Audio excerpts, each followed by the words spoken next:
अस्सलाम वालेकुम स्टूडेंट्स। हमने सिलसिला शुरू किया हुआ है स्ट्रेटेजिक मैनेजमेंट के शॉर्ट लेक्चर्स का। आज हम लेक्चर नंबर 31 की बात करेंगे, 31 और 32 की।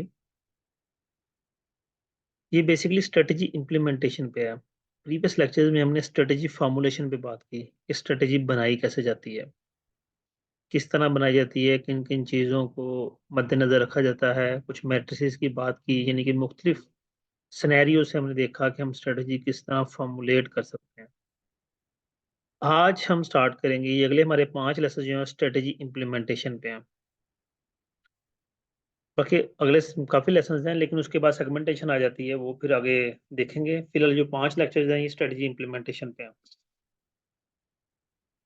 अब स्ट्रेटेजी इम्प्लीमेंटेशन में जनरली बता दूं कि इम्प्लीमेंटेशन का मतलब ये होता है कि हमने जो स्ट्रेटेजी फॉर्मुलेट की, बनाई है, अब हम उसे प्रैक्टिकली इंस्टॉल कर रहे हैं, ये प्रैक्टिकली इम्प्लीमेंट कर रहे हैं, लागू कर रहे हैं।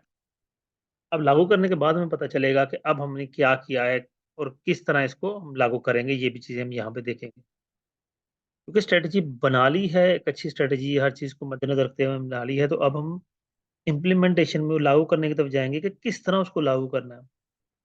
एक अच्छा प्लान बनाकर अगर उसकी इम्प्लीमेंटेशन प्रॉपर ना हो, तो वो प्लान किसी काम का नहीं है। तो यहाँ पहली स्टेटमेंट जो मैंने हाइलाइट की हुई देखें, many companies repeatedly fail to truly motivate their people to work with enthusiasm।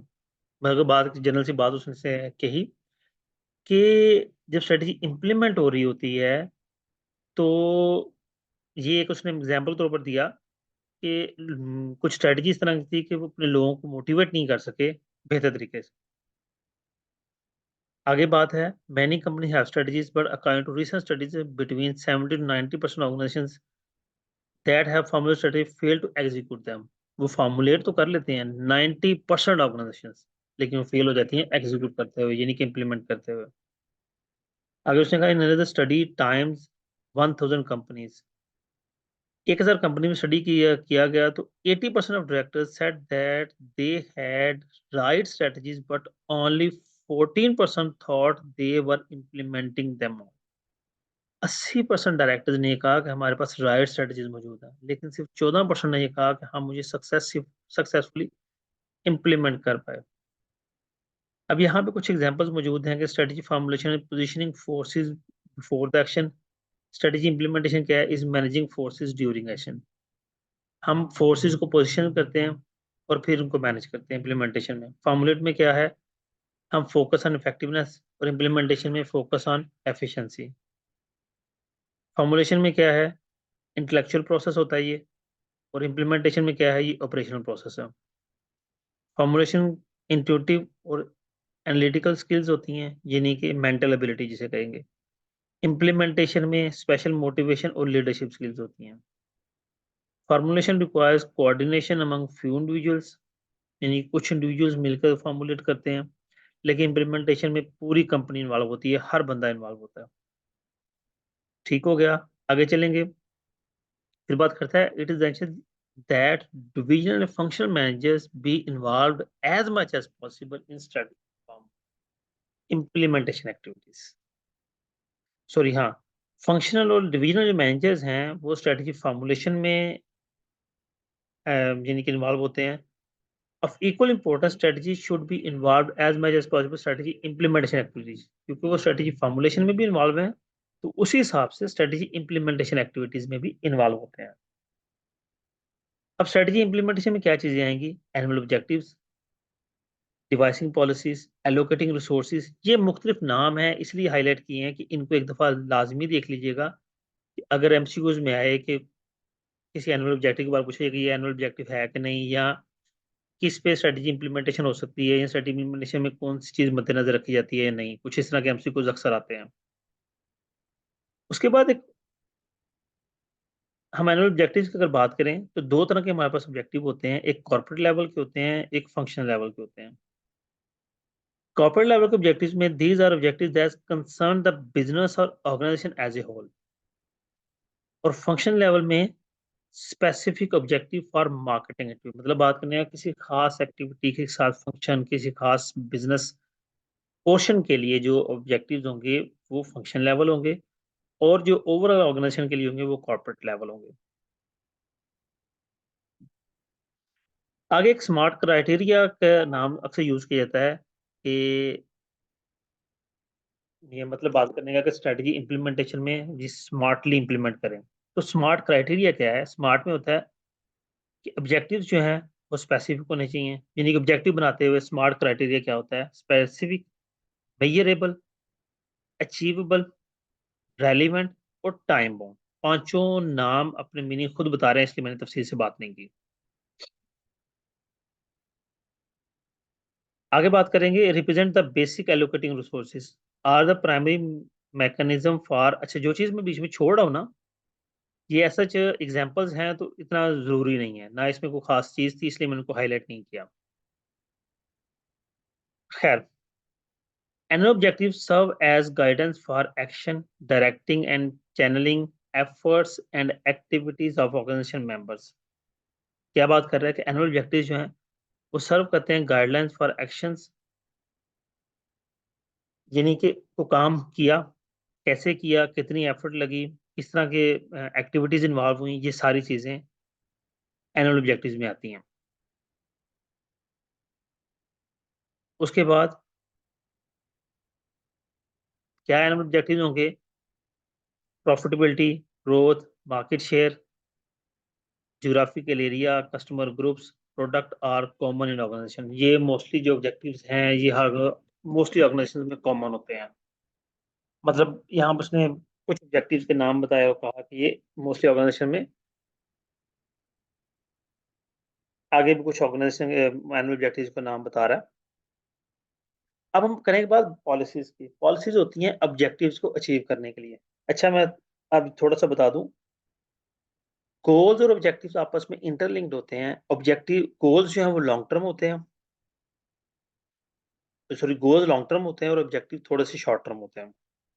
Goals होंगे 10 साल के लिए, 20 साल के लिए, 30 साल के लिए गोल बना दिया, बनाया, फिर उसको सालाना या 5 एनुअल ऑब्जेक्टिव्स में कन्वर्ट किया जाता है। फिर एनुअल ऑब्जेक्टिव्स को मंथली ऑब्जेक्टिव्स में कन्वर्ट किया जाता है, यानी कि ऑब्जेक्टिव शॉर्ट टर्म होते हैं। गोल्स को अचीव करने के लिए स्ट्रेटजीज होती हैं, और strategies all are the plans. इसी तरह ऑब्जेक्टिव्स को अचीव करने के लिए पॉलिसीज होती हैं, और policies policies as such plans. यहाँ पॉलिसी देख लें, policy refer to the specific guidelines, method, procedure, rule, form and administrative practices established to support and encourage work towards stated goals। Goals को या ऑब्जेक्टिव्स को achieve करने के लिए जिन गाइडलाइंस को, मेथड को, प्रोसीजर को, रूल को हम फॉलो करते हैं, these are all the policies.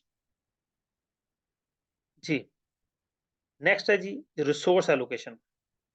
Resource allocation in strategic planning, a resource allocation decision is a plan for using available resources, especially human resource, especially in the near term, to achieve goals for future।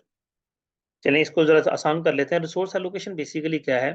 जो resources आपके पास मौजूद हैं उसमें financial resource है, physical resource है, ये ज्यादातर और तीसरा ह्यूमन रिसोर्स है। ये तीन बेसिक रिसोर्स होते हैं ऑर्गेनाइजेशंस के अंदर। फिजिकल रिसोर्स में आपके एसेट्स वगैरह आ जाते हैं।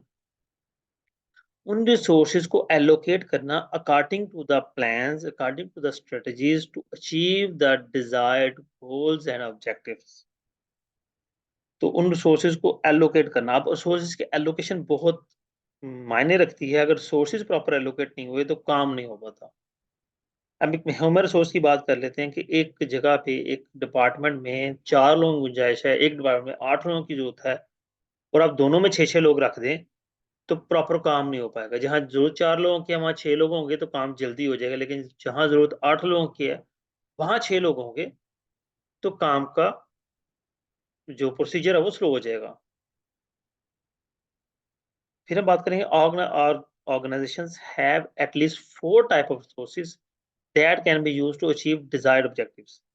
जी, मैंने 3 बोले थे, चौथा है टेक्नोलॉजिकल रिसोर्सेज।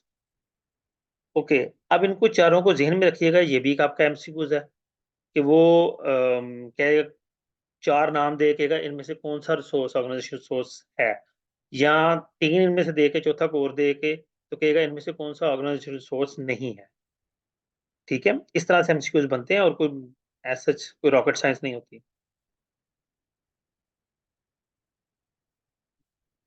अच्छा, अब उसने बड़ी सी आगे बात की है कि the real value of any resource allocation program lies in the resulting accomplishment of organization objectives. आप अगर ऑब्जेक्टिव अचीव कर लेते हैं, तो रिसोर्स एलोकेशन प्रोग्राम का मकसद पूरा हो जाता है, उसकी वैल्यू फुलफिल हो जाती है। लेकिन अगर नहीं कर पाते तो रिसोर्स एलोकेशन का आपने जो भी प्लान बनाया, जो प्रोग्राम बनाया, जिस तरह भी किए वो बेमानी है। अब इस सब में एक बात आती है कॉन्फ्लिक्ट। अक्सर औकात मैनेजर्स के दरमियान, एम्प्लॉइज़ के दरमियान, मैनेजर एम्प्लॉइज़ के दरमियान कॉन्फ्लिक्ट आ जाते हैं। Conflict is state of opposition, disagreement और इनकम्पैटिबिलिटी बिटवीन टू और मोर पीपल और groups of people which is sometime characterized by physical violence. ये अक्सर का फिजिकल वायलेंस तक बात आ जाती है। यानी कि जिसे आम लोग जुबान में आप कहेंगे तू तो मैम हो गई, हाथापाई हो गई। ये कॉन्फ्लिक्ट बेसिकली एक बड़ा खूबसूरत सा वर्ड उन्होंने यूज किया उसके लिए। अब अगर पॉलिटिकल टर्म्स में वो कह रहा है conflict refer to an ongoing state of hostility between two groups of people. यानी दो ग्रुप्स के दरमियान जो मुकाबलाबाजी है वो पॉलिटिकल टर्म पे कॉन्फ्लिक्ट की है। Conflict can also occur in cooperative situation in which two or more parties have consistent goals because the manner in which one party tries to reach their goal can still undermine. अब दो parties के दरमियान conflict ये हो सकता है कि उनका गोल सेम था। अब कोई एक पार्टी किस तरह काम कर रही है, दूसरी किस तरह काम कर रही है, that is also a problem.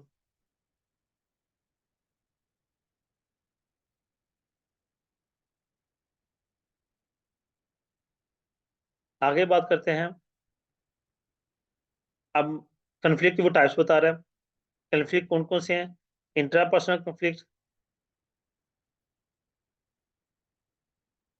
Interpersonal conflict, group conflict, organization conflict, community conflict. अब ये नाम मैं पढ़ रहा हूँ, तफसील में जाने की ज़रूरत नहीं है, लेकिन इन कॉन्फ्लिक्ट के नाम ज़रूर पढ़ लीजिएगा।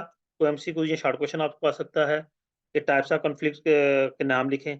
इस तरह के शॉर्ट क्वेश्चंस भी आते हैं। अच्छा जी, अब आगे कोई काम की चीज़ नहीं थी इसलिए कुछ भी नहीं हाइलाइट किया गया।